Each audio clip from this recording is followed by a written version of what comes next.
Hello and welcome to the show. As a mother of two young men, I love every opportunity I can get to get inside the minds of men. And that's what today's show is all about. My guests today say communication just isn't for women, but we did bring in another sister into the mix just to make the conversation that much more robust. My panelists today are co-authors of a book with a title you will never forget. It's called Who is Sleeping with Your Wife? Question there. The goal, though, is to reach men and let them know that it is okay to get help and open up. It is spearheaded by Dr. Jerry Godhigh, who wrote the book, Who's Sleeping with Your Husband? And we've got some real powerhouse guests today. So I'm going to let them introduce themselves. Gentlemen, welcome. Yes, ma'am. I'm Ryan Godhigh. I am a current celebrity trainer in the area of Atlanta, Georgia. And my title of the chapter I wrote in the book is Real Love. Gotcha. I'm Broadus Butler. I'm a vice president in banking here in the Atlanta, Georgia area. The title that I did is basically be intentional about what you want / do the work. Do the work. I'm here for doing the work. I love it. Adrian. Well, my name is Adrian Jennings, and my portion of the book was Who Am I, Who Are You? Very good questions that we all must ask. Dr. Jerry. Hi, I'm Dr. Jerry Godhigh. I am the visionary of this book. I am a best-selling author, international speaker, real estate broker, and a woman after God's own heart. Love it. And Robert. Portia, thank you so much for having us here. indeed. You're awesome in the industry. Oh, My name is thank you. Robert Godhigh, and I'm a real estate investor. And the title of my book is You Still Got It. You still got it. That's your The baby chapter, right? boomers. For the baby boomers. I love it. It's hitting all the generations. And Desmond. My name is Desmond Ponder. I'm a medical doctor practicing in the Myrtle Beach area. The chapter that I wrote is called Managing Expectations. Managing. Oh, so much to get in here. Okay, I just want to start just right off the cuff. Who right now is at your best level of communication? You have never been a better listener or communicator, or maybe still working on it. Still working on it. Still working on it. That's honest. So what's it going to take? I think for me, it's being a better listener. Everyone always thinks and talks that, you want to think of the next response, the best thing to say. Some people want to be right, want to be wrong, but sometimes it's just stop and just listening sometime and maybe thinking, how does the other person feel in this scenario? So it's everyday type of fight. It's everyday struggle, but as long as you take it on every day. Yeah. Dr. Ponder, you have to communicate with patients every single day, but you say this is still something you're working on beyond the patient, beyond the bedside manner, right? Absolutely. Like, talking with patients is easy. That's what I've trained to do. Yeah. But nothing really trains you for marriage. Nothing really trains you to be a parent. Nothing really, you could be trained in the professional world, but the most important piece to me is being able to communicate with my wife and my children. And that's still a work in progress. It is, right, for all of us. And for you, Robert, because you focused on the boomers, as we say. Yes. And we know that older men of a certain age, we're not doing a whole lot of talking, right? You're listening, observing, and you guys move in your actions. Your actions speak for themselves. But you say it's still important to make sure that men of every age have a voice. It does. It is. A safe space. It is, because if you go back in Genesis 3, when Satan was approaching Eve, Adam was right there. Why didn't he say something?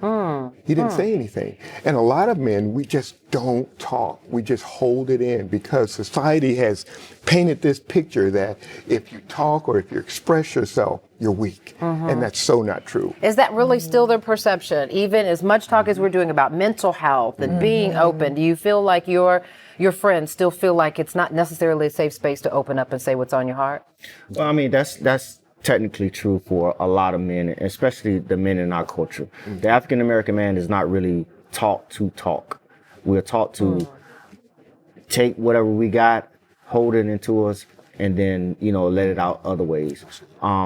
We have a big problem in our society today to not communicate with each other. But hopefully, like I said, this book will help other men and other cultures, at least, especially our culture, to learn to communicate with each other. Ryan, I see you nodding your head in agreement. Tell me more. I go back to the old adage age of just, you have two ears and one mouth for a reason. So you have to listen twice as much as you are trying to respond. So, as a man just growing up in the social media era, it's they still look at you as if you express yourself, you're weak. But actually, to me, you're a better man and a stronger man if you do express yourself. So, is that something that you even find yourself, and this is for all of you, even in your workspaces? I mean, you are training, you are and toss, right, muscle. Is that something you feel comfortable saying, hey, brother, what's going on? Talk to me.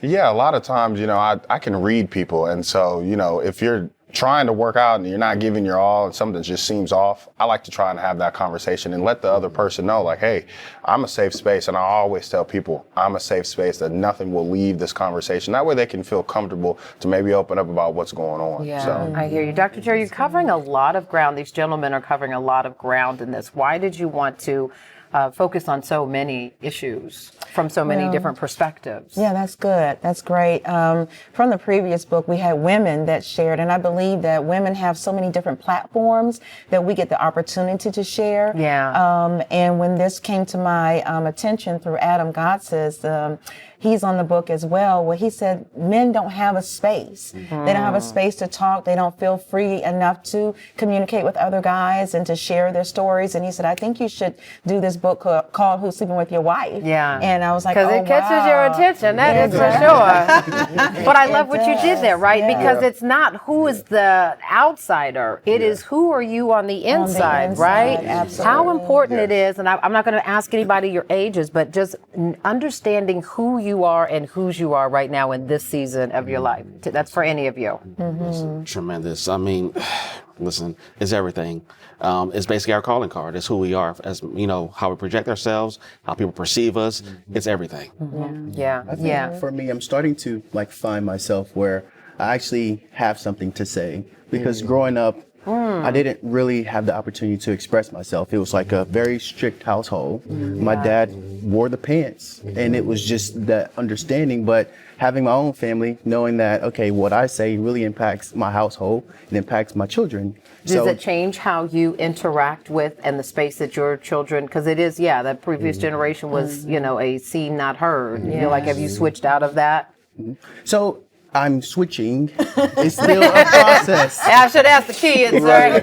right? Understood. Quick yes or no for you all. Do you feel like we're changing out of the seen, not heard, and giving younger men and boys an opportunity? Well, for me, I think that that we try to do that now, but it's much harder now, because back in the day, with us, it was if I see him on the street, if he gives me, some knowledge or whatever, it's like he gives it to me.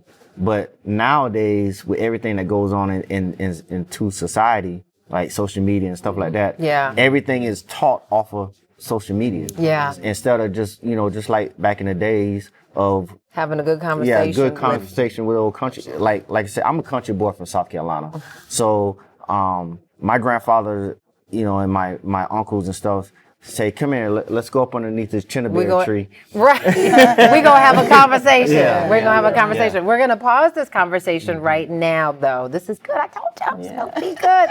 Conversation continues with the authors of Who's Sleeping With Your Wife. Got a lot more to unpack when we return. Stay with us. We'll be right back. Hey there, Portia here. Listen.